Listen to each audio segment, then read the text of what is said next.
gentlemen, this is your host, Dysfunctional's World. It's your boy Ken Nation over Slate and over Chronicles. All right, today we're talking about expectancy, expectations of people. Mm-hmm. So, jump in. I just want to say a lot of times we get frustrated with people, especially in relationships, when they don't do what we think they should do. But we get in a relationship knowing that they're that person. Right. So we think we can change them or elevate them and all that stuff like that, and we get frustrated. The truth is that you can only blame yourself for that.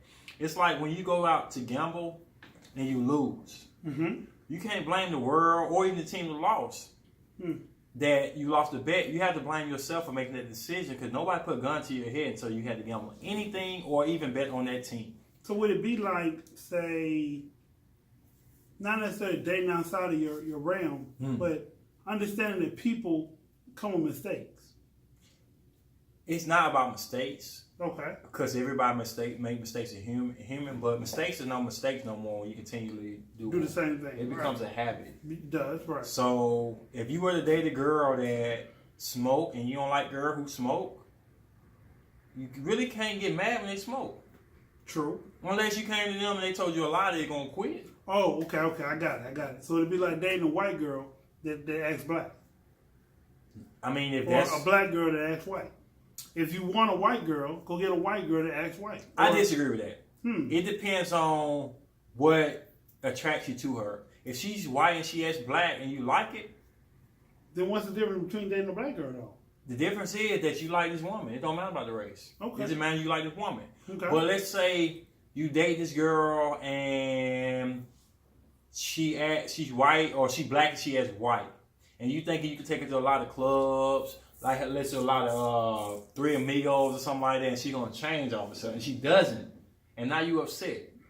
Okay. That's the difference right there. All right. You know what you're getting before you get in a relationship, and you expect that just taking her around certain people or trying to fill her head with some things is going to change the aspect. You know what I'm saying? My mom got upset about some things, about some people in our family, and I'm like, they've been doing that since we were babies. I know, but no.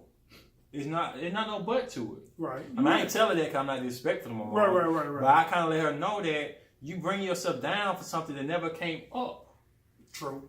So expectations are a damning disease. People do it all the time. Right? We are fooled and we are covered up by attraction, availability, right, financially upgrading, or coincidental promises or situations. Or coincident opportunities. Yes. Okay. So we're lonely on the winter time. We want somebody to hug up with. We ain't got nobody else around. And she's doable.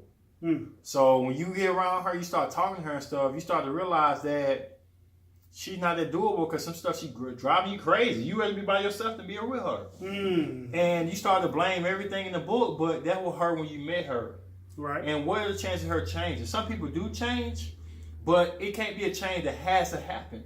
It got to be a change that if it does happen, it's going to make the relationship better and greater. But if it doesn't happen, y'all can still carry on and still be happy.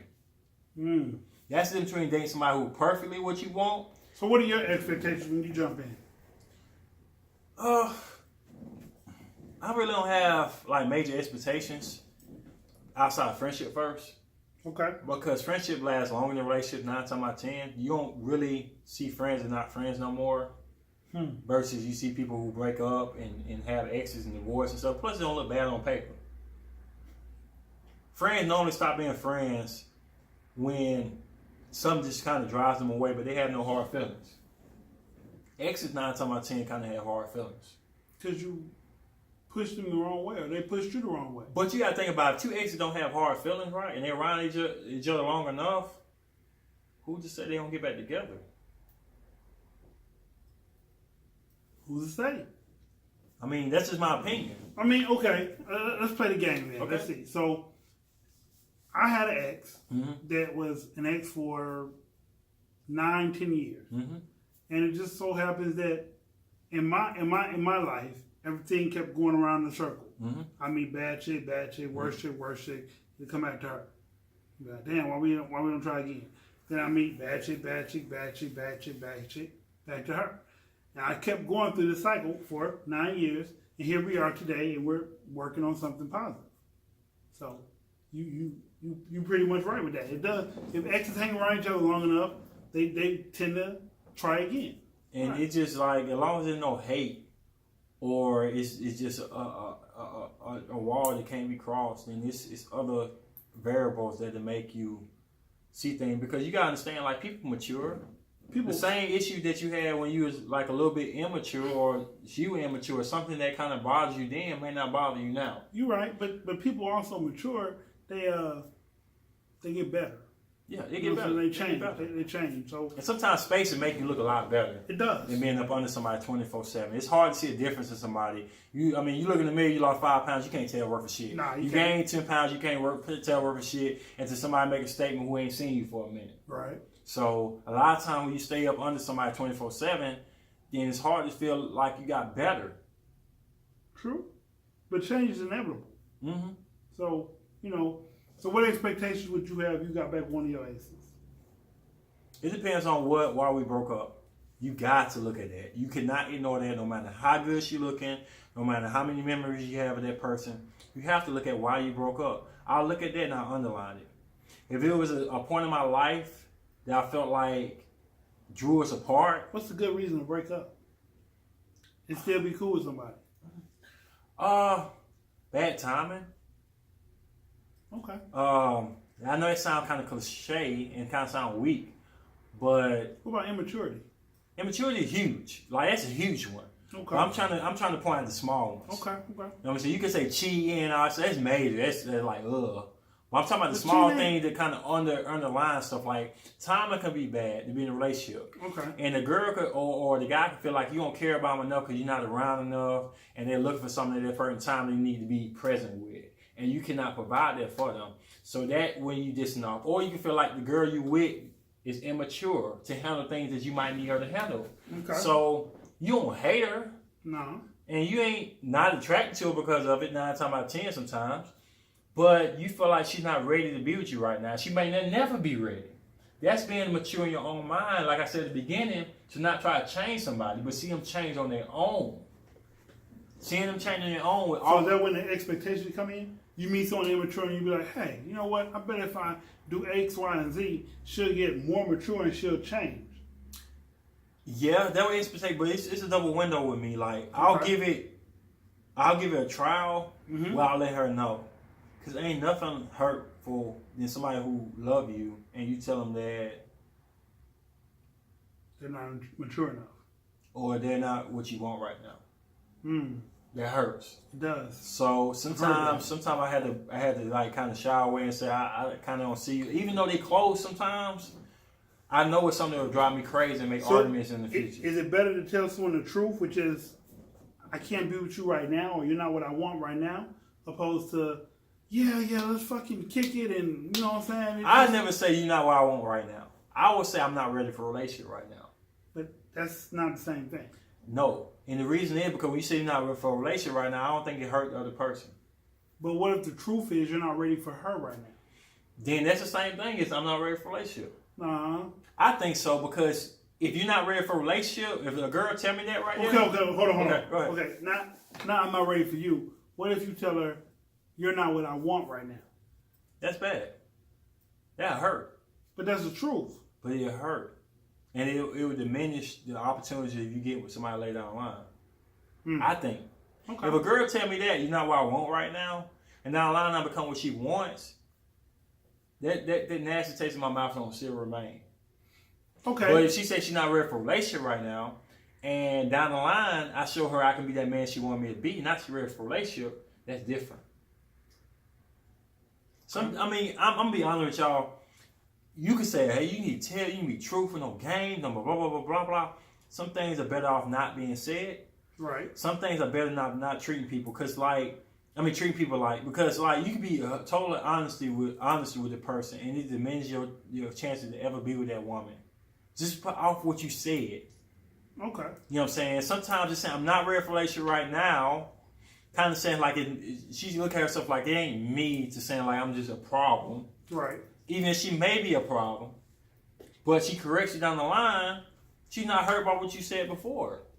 That's my opinion. Okay. It's not lying to her. It's just not, you chop down that tree, it's done with. in my opinion.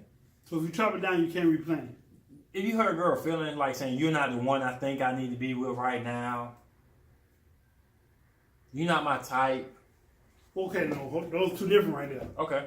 So when you tell somebody that they're not your type, that means you're telling them that you're not attracted to them. Now you tell someone, you're not who I want right now. You're not who I need in my life right now. I disagree with that. I seen girls I was very attracted to and they want my type. How does that work? She finds all get out, but she has no type of guidance for her future. And I want to think about the future. She finds all get out. We can have sex all 24/7 all day, but I could not bring her around my mom's. Why? Because she acts a certain way in public, or she acts a certain way around everything. She cuss, she wild out. It's sexy to me, but it's not appealing to my other nature as a man. You know what I'm saying? Did you expect you could change her? No, it's just like it's not hurting anything to not put in the category of girlfriend. Okay. If I put in the category of girlfriend, it would hurt a lot. It would bother me. It would make me have to wrestle. But as a friend, it don't hurt nothing. We have a good time. It's all good. We roll. Gotcha. But that's why I'm trying to say, like, friends are the easiest thing to have without risk. You're not obligated to do too much. You're not obligated to call your friend every day. You're not. Okay. You know what I'm saying? It's higher standard when you're in a relationship. And some people act different when they're your friend. They act different when you're in a relationship. They do. So the longer you get to be friends with somebody, the beneficial, because the longer time go on, the things that they did before, they tend to either do them way more way less. Or way less. All right. Any final thoughts? I think that your main goal is stop being angry. Stop expecting. And that's part of being angry. Stop trying to force somebody to be something that they're not. Right. Right. And allow people to grow and mature on their own. And be themselves. Yes. Right. When you allow somebody to mature and grow on their own, then it's nothing that you would have to worry about in a relationship that you have to forcefully feed them with. It's nothing worse than having somebody you feel like you got to do everything for the next certain way.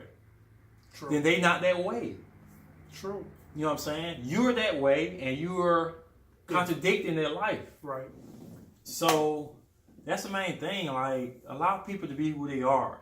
If they're too irritable to hang around with, don't hang around them. Yep. But don't get in a relationship thinking you're going to change that person or make that person be something they never have been in their life, or they're not even close to shit. Like, they're not even close to being that person. But you have your heart and your desire. You remember all the fun times, the memories, some good things they're good about. And you think you're going to just go in there and just change everything about the person. Because even if they do change for you, that don't mean they being happy changing. And the main goal in a relationship for both people to be happy. Be happy, right? You're right. Well, with that being said, I'm your host, Dysfunctional's World. It's your boy, King Nation, Nova Slate, Nova Chronicles. Peace. Peace.